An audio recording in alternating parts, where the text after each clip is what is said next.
اور وہ مٹی ہٹانے لگے۔ میں دیکھتا رہا، ڈھانچے ننگے ہوتے گئے۔ ایک ڈھانچہ عورت کا تھا، اس کے لمبے بال کھوپڑی کے دائیں بائیں اور نیچے پڑے ہوئے تھے۔ بعد میں نیچے دیکھا، بال باقاعدہ چٹیاں بنے ہوئے تھے اور مینڈیاں بھی بنی ہوئی تھیں۔ یہ ذہن میں رکھیں کہ انسان کا گوشت پہلے گل سڑ کر خشک ہوتا، پھر غائب ہو جاتا ہے اور بال بڑی لمبی مدت تک صحیح حالت میں رہتے ہیں۔ عورت کی کھوپڑی کے دائیں بائیں سے مٹی ہٹائی جا رہی تھی تو مٹی ہٹانے والے آدمی نے مٹی میں سے سونے کا ایک بندہ نکال کر مجھ کو دیا۔ میں نے اس کو کہا کہ ایک ایسا بندہ کھوپڑی کے دوسری طرف بھی ہوگا۔ اس آدمی نے ادھر بھی مٹی میں ٹٹول کر ایک بندہ مجھ کو دے دیا۔ یہ اس عورت کے بندے تھے۔ عورت کے دانت ٹھیک حالت میں تھے، بائیں طرف ایک دانت پر سونے کا خول چڑھا ہوا تھا۔ یہ اس زمانے کا فیشن تھا، شوقین عورت آدمی بھی ایک دانت پر سونے کا خول چڑھوا لیتے تھے۔ عورت کے جسم پر پھولدار کپڑے کی قمیض اور اسی کپڑے کی شلوار تھی۔ کپڑا کمزور ہو گیا تھا۔ میں نے مٹی ہٹانے والے آدمیوں کو کہا کہ کپڑا پھٹنے نہ دیں۔ ہاتھوں کی انگلیوں کی صرف ہڈیاں تھیں۔ ایک انگلی کی ہڈی میں سونے کی انگوٹھی تھی۔ میں نے وہ اٹھا لی۔ پاؤں کی ہڈیاں الگ ہو گئی تھیں، پاؤں کی جگہ زری جوتی پڑی ہوئی تھی۔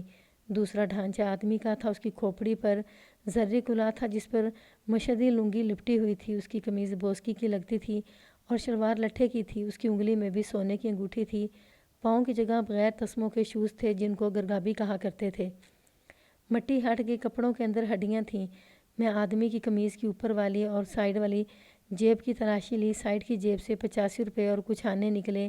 یہ اس زمانے کی خاصی رقم تھی۔ آج کے حساب سے ہم اس رقم کو 3000 بلکہ اس سے بھی زیادہ کہہ سکتے ہیں۔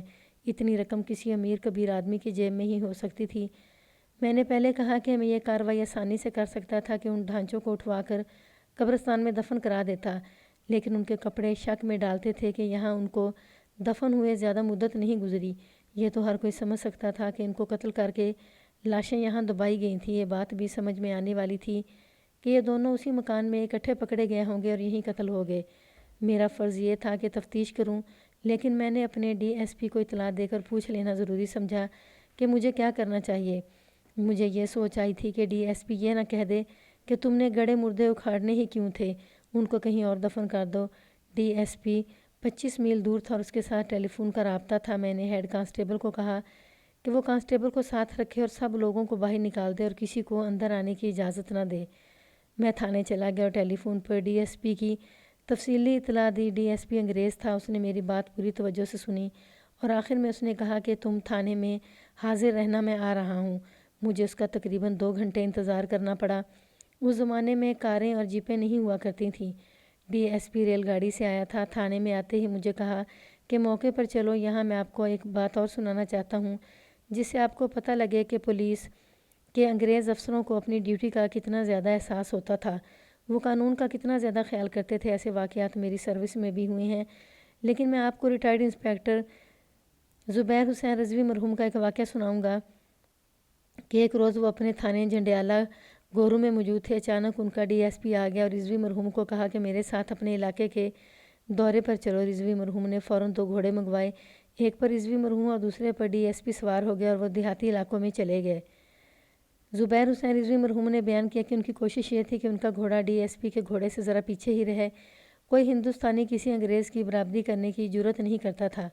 وہ دونوں ایک گاؤں کی گلی میں سے گزر رہے تھے۔ ایک طرف کے مکانوں کے پچھواڑے گلی کی طرف تھے۔ انگریز ڈی ایس پی نے گھوڑا روک لیا۔ وہ ایک مکان کی دیوار کی طرف دیکھ رہا تھا۔ تم نے کچھ دیکھا؟ ڈی ایس پی نے رضوی مرحوم سے پوچھا۔ نہیں صاحب بہادر، رضوی مرحوم نے جواب دیا، تم لوگوں میں ایک خرابی ہے۔ ڈی ایس پی نے طنزیہ لہجے میں کہا، میں دیکھ رہا ہوں کہ تمہاری کوشش یہ ہے کہ تمہارا گھوڑا میرے گھوڑے کی برابری میں نہ آئے اور تھوڑا پیچھے رہے۔ ڈی ایس پی نے غصے میں کہا، ایسا مت کرو۔ جب اپنے علاقے کی گشت پر نکلتے ہو تو آنکھوں اور دماغ کو کھلا رکھو اور دیکھو، تم کو کوئی نہ کوئی چیز نظر آ جائے گی۔ اس دیوار کو دیکھو۔ ڈی ایس پی گھوڑے سے اترا، رضوی مرحوم بھی اترے۔ ڈی ایس پی دیوار کے قریب چلا گیا۔ یہ مکان کے پچھواڑے کی کچی دیوار تھی جس پر لپائی کی ہوئی تھی۔ ڈی ایس پی نے زمین کے قریب دیوار پر ایک جگہ اپنی چھڑی کا سرا لگایا اور رضوی مرحوم کو کہا کہ یہ دیکھو۔ رضوی مرحوم بیان کرتے ہیں کہ ان کو پھر بھی کوئی خاص بات نظر نہ آئی۔ تم اندھے ہو، ڈی ایس پی نے کہا اور دیوار پر چھڑی کا سرا ایک دائرے میں گھمایا اور کہنے لگا، یہ لپائی دیوار کی پوری لپائی سے مختلف ہے۔ رضوی مرحوم کا بیان ہے کہ اس وقت انہوں نے غور سے دیکھا کہ تقریباً 3 فٹ قطر کے دائرے کی لپائی دوسری لپائی سے ذرا مختلف تھی۔ ڈی ایس پی نے کہا کہ اس گھر کے آدمی کو بلاؤ۔ اس آدمی کو بلایا گیا، وہ سکھ تھا۔ اس نے ڈی ایس پی سے پوچھا کہ تمہارے گھر کی دیوار میں کبھی نقب لگی ہے؟ سکھ نے جواب دیا کہ 2 سال پہلے یہاں نقب لگی تھی اور اس کے گھر کا قیمتی مال زیورات اور کچھ رقم نکل گئی تھی۔ آج کل نقب زنی کا طریقہ استعمال نہیں ہوتا۔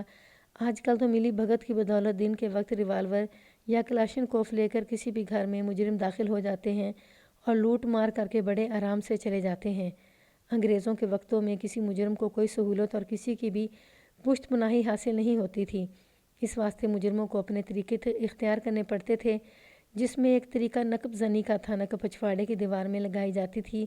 اس کام کے ماہر ایسے طریقے سے دیوار میں اپنے گزرنے کے واسطے یہ جگہ کاٹ لیتے تھے کہ گھر والوں کو پتہ ہی نہیں لگتا تھا اور ان کا قیمتی مال و متاع نکل جاتا تھا۔ اسی کے گھر میں نقب زنی کی واردات ہوئی تھی جس کو 2 سال گزر گئے تھے۔ اس نے دیوار کا یہ سوراخ بند کر کے لپائی کر دی تھی۔ یہ وجہ تھی کہ اس دیوار کو اس چھوٹے سے ٹکڑے کی لپائی باقی لپائی سے ذرا مختلف تھی۔ انگریز ڈی ایس پی نے اس بات کو یہیں پر ختم نہیں کیا۔ اس نے پوچھا کہ ملزم پکڑے گئے تھے یا نہیں؟ سکھ نے بتایا کہ ملزم نہیں پکڑے گئے تھے۔ سکھ نے یہ بھی بیان کیا کہ اس کو معلوم ہے کہ یہ واردات نمبردار نے دشمنی کی بنا پر کرائی تھی اور نمبردار نے تھانے دار کو اپنے ساتھ ملا لیا تھا، اس واسطے یہ واردات تھانے کے کاغذات میں گم ہوگی۔ اس وقت زبیر حسین رضوی مرحوم اس تھانے میں نہیں تھے۔ ایک سکھ تھانے دار کا یہاں ایس ایچ او تھا۔ ڈی ایس پی نے اسی وقت نمبردار کو گرفتار کر لیا اور اس کو تھانے لے گئے۔ تھانے میں اس کو ڈی ایس پی نے بہت پٹوایا، اس پر اتنا تشدد کیا جس کو یہ بوڑھا برداشت نہ کر سکا اور وہ اقبالی ہو گیا۔ اس نے ان 2 آدمیوں کی نشاندہی بھی کر دی جنہوں نے نقب زنی کی یہ واردات کی تھی۔ ان دونوں کو بھی گرفتار کر لیا گیا تھا۔ پھر ڈی ایس پی نے معلوم کیا کہ تھانے دار اب کہاں ہے۔ وہ کسی اور تھانے کا ایس ایچ او تھا۔ اس کی گرفتاری کا حکم جاری کرایا۔ تمام ملزموں کو گرفتار کر کے ڈی ایس پی نے اپنی نگرانی میں مقدمہ تیار کرایا جو اتنا مضبوط تھا کہ تمام ملزموں کو 4-4 5-5 سال سزائے قید دی گئی۔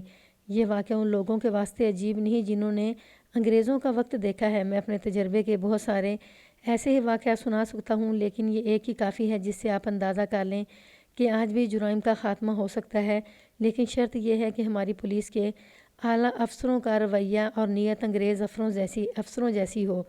اب میں اس واردات کی طرف آتا ہوں جو میں آپ کو سنا رہا تھا۔ میرا ڈی ایس پی اسی روز میرے تھانے میں آ گیا اور میں اس کو موقع پر لے گیا۔ اس نے انسانی ڈھانچوں کو دیکھا اور فوراً ہی مجھ سے پوچھا کہ تم کیا سمجھے ہو؟ قتل، میں نے جواب دیا۔ ٹھیک ہے، اس نے کہا، یہ ہڈیاں ہم خود اٹھوائیں گے، تم خراب کر دو گے، یہ لاہور جائیں گی۔ میں یہ تفصیل سنا کر اب سب کو بور نہیں کرنا چاہتا کہ اس نے یہ ڈھانچے کس طرح اٹھوائے اور کس طرح ان کو لے جایا گیا۔ میں نے وہ اشیاء جو ڈھانچوں سے برآمد ہوئی تھیں ڈی ایس پی کو دکھائی تھی۔ اس نے کہا تھا کہ ان چیزوں کو برآمدگی کے کھاتے میں لکھو، اپنے پاس رکھو اور تفتیش شروع کر دو۔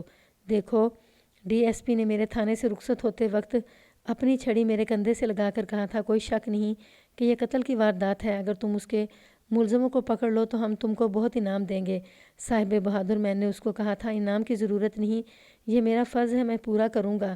مجھ کو یہ کپڑے اور ان کے جوتے واپس ملنے چاہئیں۔ تم کو سب چیز واپس ملے گی۔ کیا آپ بتا سکتے ہیں صاحب بہادر؟ میں نے اسے پوچھا، یہ ڈھانچے کتنے پرانے ہیں، ان کو قتل ہوئے کتنا عرصہ گزر گیا ہے؟ ہم ٹھیک سے نہیں بتا سکتے، ڈی ایس پی نے جواب دیا۔ ٹھیک ٹائم لاہور کے اسپیشلسٹ ڈاکٹر بتائیں گے۔ ہم اپنا اندازہ یہ بتا سکتے ہیں کہ 3 سال سے زیادہ ٹائم نہیں گزرا۔ ہمارا تجربہ کہتا ہے کہ 2 سال تو ضرور ہو گئے ہیں۔ میں نے ڈی ایس پی کے جانے کے فوراً بعد تفتیش شروع کر دی۔ سب سے پہلے اس مکان کے اس مالک کو بلایا جس نے یہ مکان اس ہندو لالے کے ہاتھ بیچا تھا۔ نمبردار، ذیلدار اور اس محلے کے 2 ایسے معزز افراد کو میں نے اپنے ساتھ ہی رکھا ہوا تھا جو خفیہ طور پر پولیس کے مخبر تھے اور وہ ہر گھر کے حالات جانتے تھے۔ مجھے اس تھانے میں آئے ہوئے ابھی 1.5 سال گزرا تھا۔ مجھے کوئی ایسا کیس یاد نہیں آ رہا تھا جس میں ایک مرد اور ایک عورت کی گمشدگی کی رپورٹ ہو۔ میں نے محرر ہیڈ کانسٹیبل کو اس کام پر لگا دیا کہ وہ میرے تمام عرصے کی فائلیں دیکھے۔ اگر ان میں کوئی ایسا کیس نہیں ملتا تو 3 سال پیچھے تک کی تمام فائلیں دیکھے۔ مجھے امید تھی کہ ایسا کیس ضرور مل جائے گا جو ایک مرد اور ایک عورت کی گمشدگی کا ہوگا اور اس کیس پر عدم پتہ لکھا ہوگا۔ محرر ہیڈ کانسٹیبل نے ایک کانسٹیبل کو ساتھ لگا کر یہ کام شروع کر دیا اور میں نے مکان کے مالک سے پوچھ گچھ شروع کر دی۔ یہ شخص تقریباً 65 برس کا معزز متمول آدمی تھا۔ میں نے پہلے بتایا کہ اس کی اراضی خاصی زیادہ تھی اور وہ اتھارٹی رکھنے والا آدمی تھا۔ میں اس شخص کو چودھری احمد دین لکھوں گا۔ میں نے اس سے پہلی بات یہ پوچھی کہ یہ آدمی عورت کون تھے جن کو یہاں دفن کیا گیا تھا۔ اس نے لا علمی کا جواب دیا۔ میں یہ بتا دوں کہ اس کی اپنی حویلی جس میں وہ اپنے خاندان کے ساتھ آباد تھا، اس مکان سے ایک گھر چھوڑ کر تھی۔ درمیان میں ایک مسلمان سکول ماسٹر رہتا تھا۔ میری ایک بات کان کر کھول کر سن لو چودھری صاحب، میں نے اس کو خبردار کیا۔ میں جو سوال پوچھوں اس کا جواب 16 آنے ٹھیک دینا۔ میں یہی سوال معلوم نہیں کتنے اور لوگوں سے پوچھوں گا۔ اگر آپ کا ایک بھی جواب بعد میں غلط نکلا تو آپ پھانسی کے تختے تک پہنچ جائیں گے۔ جناب، اس نے کہا، جس چیز کا مجھ کو علم ہی نہیں اس کا جواب کس طرح صحیح دوں گا؟ بڑے آسان سوال پوچھوں گا۔ میں نے کہا، یہ مکان کب سے غیر آباد پڑا ہے؟ 5 سال سے، اس نے جواب دیا۔ 2-3 مہینے اوپر نیچے ہو سکتے ہیں۔ پہلے یہاں کون رہتا تھا؟ میں نے پوچھا۔ پھر 5 سال یہ مکان خالی کیوں پڑا رہا؟ میں خود اپنے بال بچوں کے ساتھ اس مکان میں آباد رہا، اس نے بتایا۔ بڑی حویلی میں میرا بڑا بھائی رہتا تھا، وہ فوت ہو گیا ہے۔ اس کی اولاد صرف 2 بیٹیاں ہیں جو اپنے اپنے گھروں میں آباد ہیں۔ حویلی میری اور بھائی کی سانجھی ہے، بہت کشادہ ہے، 2 کمرے اوپر ہیں۔ بھائی نے کہا کہ حویلی میں آ کر ہو۔ میں بال بچوں کو لے کر حویلی میں چلا گیا۔ اس مکان میں نوکر چاکر رہتے رہے۔ محلے میں کسی کی بارات آتی تو اس کو اسی مکان میں ٹھہرایا جاتا تھا۔ پھر اس مکان کی حالت خراب ہونے لگی، ہم نے اس میں مویشی باندھنے شروع کر دیے۔ پھر یہ مکان کسی انسان کی رہائش کے قابل نہ رہا اور 5 سال سے اسی حالت میں پڑا ہے۔ ڈی ایس پی نے کہا تھا کہ ہڈیوں کے ڈھانچے کم از کم 2 سال سے زیادہ یا 3 سال سے زیادہ پرانے ہیں۔ صحیح رپورٹ تو ڈاکٹر نے دینی تھی چودھری صاحب۔ میں نے پوچھا، آپ کی برادری میں سے یا نوکروں مزیروں میں سے کوئی مرد عورت کبھی لاپتہ ہوئے تھے؟ کبھی نہیں، اس نے جواب دیا۔ آپ یہ ذہن میں رکھیں کہ میں اپنی برادری کا سب سے بڑا پنچ ہوں، کسی کی کوئی حرکت مجھ سے چھپی نہیں رہ سکتی۔ چودھری احمد دین کے 2 بیٹے تھے۔ میں نے اس کو باہر بٹھایا اور نمبردار کو بلایا، اس سے پوچھ گچھ کی، پھر ذیلدار اور پھر معززین سے پوچھ گچھ کی۔ ان سب نے احمد دین کی ان باتوں کی تصدیق کی جو اس نے مکان کے بارے میں بتائی تھیں۔ احمد دین کے کردار کے بارے میں ان سب نے اپنا اپنا جو نقشہ پیش کیا، ان سب کو میں نے ایک جگہ کر کے جائزہ لیا تو یہ نقشہ سامنے آیا کہ چودھری معزز آدمی تو ہے لیکن شریف آدمی نہیں ہے۔ اب بڑھاپے میں شریف بن گیا ہے۔ کچھ سال پہلے تک اس نے عیش و عشرت کی زندگی گزاری لیکن گھٹیا حرکتیں نہیں کیں۔ شہر کے 10 نمبر بدماش اس کے مرید تھے اور اب بھی ہیں۔ یہ بھی مجھ کو بتایا گیا کہ چودھری کا حکم اور روب چلتا ہے۔